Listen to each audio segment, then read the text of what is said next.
महर्षि, निरंतर जप करने से पूर्व जन्म के प्रारब्ध खत्म हो सकते हैं क्या? नहीं, भगवत प्राप्ति हो जाएगी तो प्रारब्ध भोगना पड़ेगा। प्रारब्ध बहुत वज्र की लीक होता है। नहीं तो जितने संत महापुरुष हैं ये तो भजन के स्वरूप ही हैं, रात दिन भजन होता है, फिर इनको प्रारब्ध क्यों भोगना पड़े? बड़े बड़े सिद्धों को प्रारब्ध भोगना पड़ता है। क्रियमाण भस्म हो जाएगा, संचित भस्म हो जाएगा, प्रारब्ध भोग के काट लिए जाएंगे और भगवत प्राप्ति हो जाएगी। प्रारब्ध बहुत सुदृढ़ होता है, इसलिए कहा जाता है कर्म होश से करो।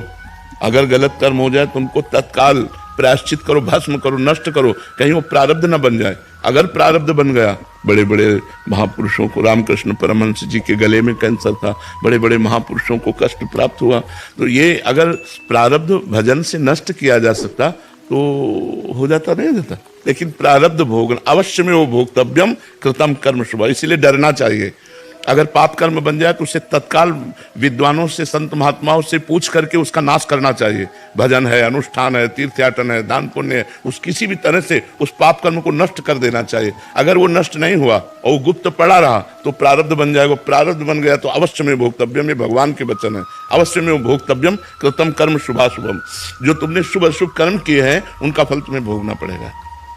अगर प्रारब्ध मिटाया जाता तो श्रवण कुमार के वध का जो शाप मिला था दशरथ जी को, जैसे मैं पुत्र वियोग में प्राण त्याग रहा हूं ऐसे तुम पुत्र वियोग में प्राण त्यागोगे, मिटा दिया जाता।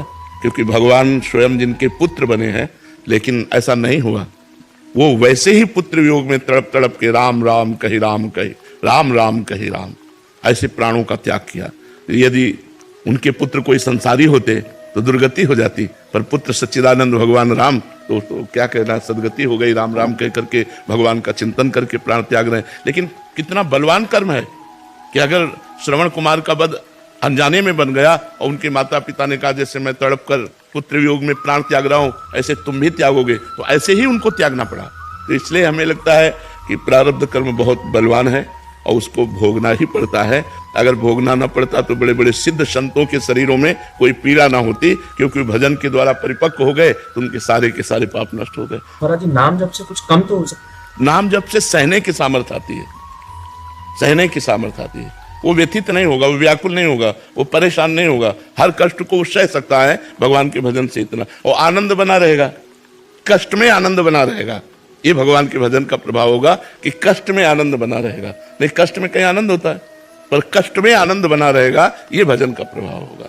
वो कष्ट उसे आनंद प्रदान करेगा, उसके अंदर एक आनंद की उमंग होगी जिसमें दुख दुख नहीं लगेगा, दुख भी सुख का अनुभव कराएगा। और जब भजन नहीं होता तो सुख ही दुख का अनुभव कराने लगता है। सुख सामग्री सब है, शरीर स्वस्थ है, लेकिन मानसिक विक्षिप्त है, मानसिक परेशान है। इसलिए भजन करना ही चाहिए, भजन से प्रारब्ध भोगने की सामर्थ्य आती है। भास्कर जी गुजरात से। राधे राधे महाराज जी। महाराज जी, मन की शांति क्या है और वो कैसे मिल सकती है? वहीं हम बैठे हैं, बिल्कुल जहां आपने प्रश्न किया है वही प्रसंग खुला है। 24 घंटे भगवान के भजन में रहिए तो आपके सारे मनोरथ पूर्ण हो जाएंगे और मन शांत हो जाएगा। मानो आपने प्रश्न जो किया वो पहले ही उत्तर लिखा हुआ है इसमें। कह रहे हैं 24 घंटे आप भगवान का नाम जप कीजिए, 24 घंटे का अभ्यास बनाइए, आपको जो चाहिए संसार से लेकर भगवान तक सब कुछ प्राप्त हो जाएगा। तो उत्तर जब ये दिया तो उन्होंने कहा मेरा मन नहीं लगता, भजन में मन नहीं लगता। मान लो आपने उपाय तो बताया कि 24 घंटे यदि भगवान का नाम जप किया जाए तो जो कुछ चाहोगे वो प्राप्त हो जाएगा। पक्का है, ये तो पक्का है। शिखा शर्मा जी का प्रश्न है कि मैं नाम जप करना चाहती हूँ पर मन बार बार परास्त कर देता है। हाँ तो सुनो ना, उन्होंने कहा कि मेरा मन नहीं लगता, उत्तरकर्ता से कहा मेरा मन नहीं लगता भजन में। तो उन्होंने कहा मैंने मन लगने की बात तो नहीं कही, मैंने भजन करने की बात कही। मन लगे या न लगे, हमको भजन करना है। और भजन करते करते मन लगता है, ऐसा थोड़ी। मन तो सिद्ध हो का पवित्र मन जब हो जाता है तब वो भगवान में लगता है। तो हमको केवल भजन करना है। केवल हम तुम्हें ये कह रहे हैं कि नाम जप करो, नाम जप करो, मन लगे न लगे, भाव बने न बने, सब काम पूरे हो जाएंगे। भगवान के अस्तित्व में हमें संशय नहीं होना चाहिए, भगवान के नाम में हमें संशय नहीं होना चाहिए। अगर बातचीत करो तो भगवान के विषय की बातचीत करो। भगवान में निरंतर चित्त जोड़ने से ही सब पाप नष्ट हो जाते हैं, और पापों का फल ही दुख होता है, तो दुख भी नष्ट हो जाता है, बड़ा आनंद रहता है। वो आनंद वाणी से वर्णन नहीं हो सकता जो हृदय में रहता है। मीरा जी कहती, गिरधर में कितना सुख देते जाने मोरी छाती। वो तो मेरा हृदय जानता है कि भगवान मुझे कितना सुख देते हैं। अगर नाम जप में चूक तुम करते रहोगे कि अरे, तो काम नहीं बनेगा। अन्यथा कोई भी कार्य ऐसा नहीं है जो हमारा भगवान नाम से पूर्ण न हो सके। देहि सौभाग्य मारोग्यम देहि में परमम सुखम।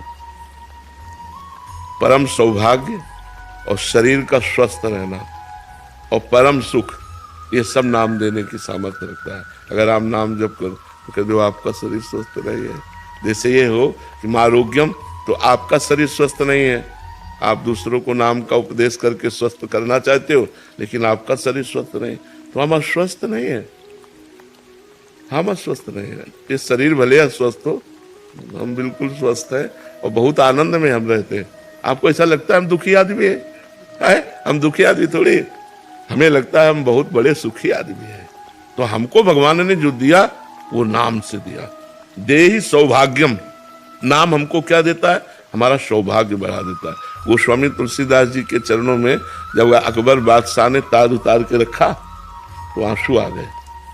लोगों ने प्रश्न किया कि बादशाह प्रणाम कर रहा है इसलिए आनंद अश्रु आ गए निजी जनों ने। तो उनका नहीं, तुलसी जब राम का नहीं था तो मांगे टुकड़ा नहीं मिलता था, और जिसके दरवाजे पे जाते थे तो कहते थे अभागी है, अगर ज्यादा देर दरवाजे पे रहेगा तो कुछ अमंगल हो जाएगा, जन्मते ही माँ को खा गया। ऐसे ऐसे लोग कट वचन।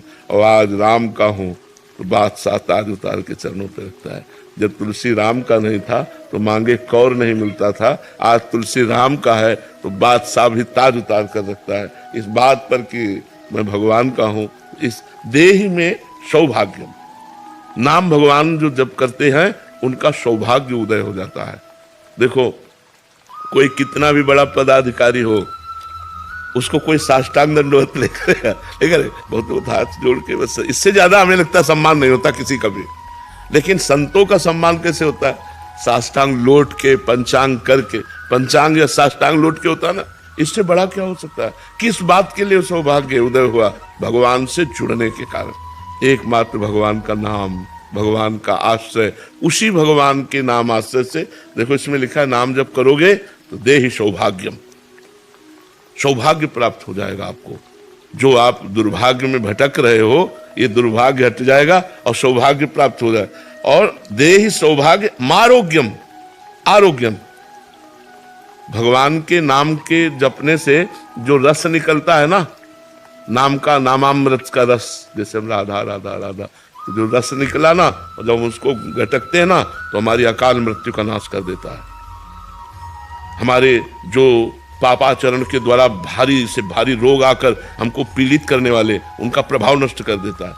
शरीर में रोग है लेकिन मैं रोग रहित हूं। ये नाम का प्रभाव आपको बता रहे हैं, ये नाम का बल बता रहे हैं। और कह रहे हैं देह में परमम सुखम। परम सुख क्या है? ये सब पार्थिव सुख है।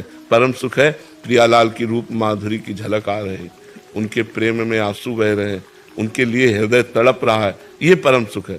परम सुख ये थोड़ी है कि रुपया और पैसा, भोग सामग्री, खान पान, पद प्रतिष्ठा, ये परम सुख थोड़ी है। परम सुख है भगवान। परम कौन है? भगवान। भगवान